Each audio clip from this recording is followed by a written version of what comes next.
And you will lay your hands on the sick and they will be healed. Do you believe that? Ipapatong nyo raw yung kamay sa may sakit, gagaling sila. Arabo man yan, Israelita man yan, Inchik, Hapon, taga-India man yan, taga-Africa man yan, mahirap, mayaman, boss mo man yan, o kapitbahay mo, kakilala ka, mag-anak, basta may sakit, pinatungan mo ng kamay, Jesus said, sila po'y gagaling. Now, ito ngayon yung issue. Tatay, hindi naman ako matalino. Yan. Tatay, hindi naman ako magaling. Tatay, hindi naman ako edukado. Tatay, hindi naman kilala pamilya namin. Tatay, hindi naman ako nakatapos ng kolehiyo. Tatay, hindi ako magaling mag-English. Tatay, hindi maganda yung personalidad ko.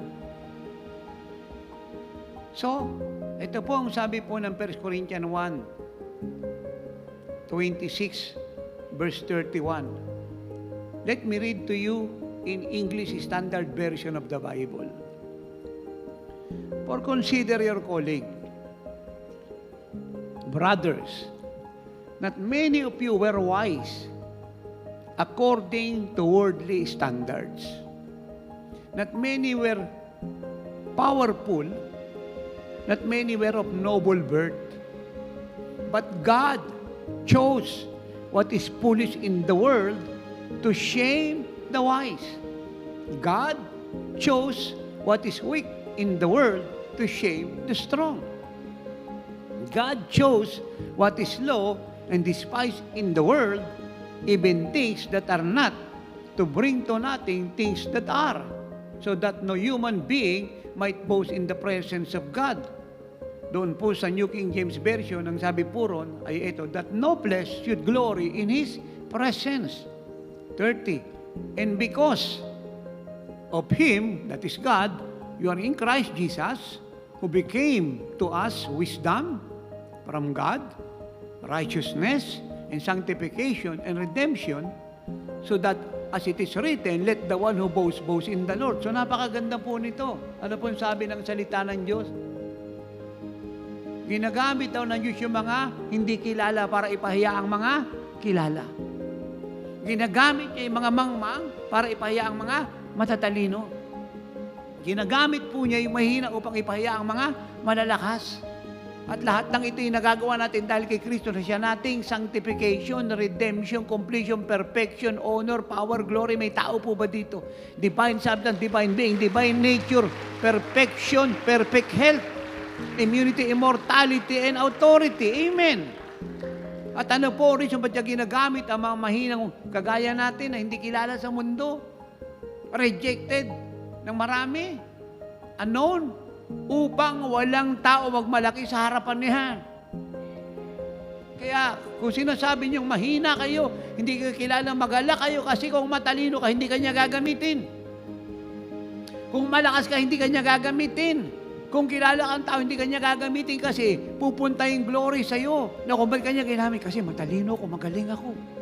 Malakas ako. Sikat yung pamilya ko, politiko kami. Well, ako, artista ko. Glory to you yun. Kaya ang sabi niya, ang gagamitin ko yung hindi kilala, rejected, mahina, nanay, bata, hindi nag-aaral, hindi nakatapos ng pag-aaral, hindi kilala, bali wala ang pamilya upang pag sila ay gumawa ng dakilang bagay, ako ang paparangalan ng lahat. Amen!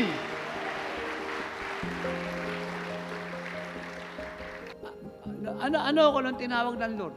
Mahina, makasalanan, walang pinag-aralan, rejected, outcast. Ganyan din kayo. Di ba sa inyo nung tinawag ng Panginoon, adik, bakla, tomboy, sinungaling, magnanakaw, espiritista, albularyo, mangkukulam. Illiterate, no read, no write. Is that correct? Is that correct? Yun ako, bago niya ako tinawag, wala na ipagmamalak. Walang pumapansin. Walang naniniwala. Do you understand that? Pero nagbago po yun nung napunta tayo kay Kristo. Ito na po nangyari ngayon. Mga kapatid, alalahanin niyo ang inyong katayuan nung kayo'y tawagin ng Diyos. Ayon sa pamantayan ng tao, ay ilan lamang sa inyong matatawag na marurunong. Baka pangilan at maharlika. Subalit pinili ng Diyos ang mga naturingang hangal sa sanlibutan upang hiyain ang marurunong. Hallelujah. At pinili niya ang naturingang mahihina upang hiyain ang malalakas. Hallelujah. Pinili tayo ng Lord para maparangalan siya. At yung sinasabing, they are somebody, ay mga pahiya. Do you get that? Lahat po ng advisor po ni Nebuchadnezzar ay gifted, talented, educated. May mga divinity doctorate. Pero wala makapagpaliwanag ng dreams niya. At ng anak niyang si Belshazzar. The same with Joseph. Napakarami pong matatalinong tao sa Egypt. Nung panahon nila, sila po ang number 1 sa education. Pero wala makapagpaliwanag ng panaginip ng paraon. Only Joseph. At si Joseph po ay illiterate. Ex-convict. Hindi na pag-aaral ng anumang mataas na pag-aaral. Pero siya ang prime minister ng Egypt. 4 na hari pinaglingkuran ni Daniel. 4. Bawat bansa ay mayroong matatalinong tao. Advisor ang hari. Pero si Daniel ang nagpapaliwanag at nagsasabi ng gagawin ng Diyos sa mga hari. 4 na hari ang pinaglingkuran niya. Dalangin ko na yung faith nyo sa Lord ay tumaas sa katotohanan ito. At tigilan nyo na yung kakakompes na wala akong kakaya, hindi ako magaling. Alam nyo kasi kung magaling ka, hindi niya kayo gagamitin. Remember, nagpunta siya sa mundong ito, Matthew 9:13-14, para sa mga makasalanan, hindi doon sa alang kasalanan. Nagpunta siya sa mundong ito para sa mga may karamdaman, hindi doon sa mga walang sakit. At yun yung sinasabi niya sa mga Pariseyong matatalino, marurunong at merong self-righteousness na walang naintindihan. Kasi nasabi niya.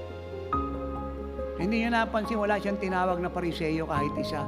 Ang tinawag niya mga apostol, mangingisda, tax collector, mga outcast sa lipunan. Wala pong taga-Jerusalem, more on taga-Nazareth at Galilee. Ito po yung mga lugar sa Israel na kung saan mga nakatira illiterate. Doon po siya tumawag ng mga apostol. Itaas ng Diyos ang inyong faith at confidence sa Kanya. Huwag yung sabing, nanay lang kayo, hindi kayo nag-aral, hindi kayo marunong, hindi kayo magaling. Salamat na yan ang kwalifikasyon nyo dahil sa bagay na yan, nakagalaw ang Diyos sa buhay niyong lahat. Amen. Kaya kung meron pong gusto magmalaki, ang ipagmalaki niya, hindi yung pinag-aaralan niya, yung lakas niya, yung talino niya, o yung kanyang family background, ang ipagmalaki niya ay si Kristo na gumawa ng dakilang bagay sa Kanya at sa pamagitan niya. Hallelujah.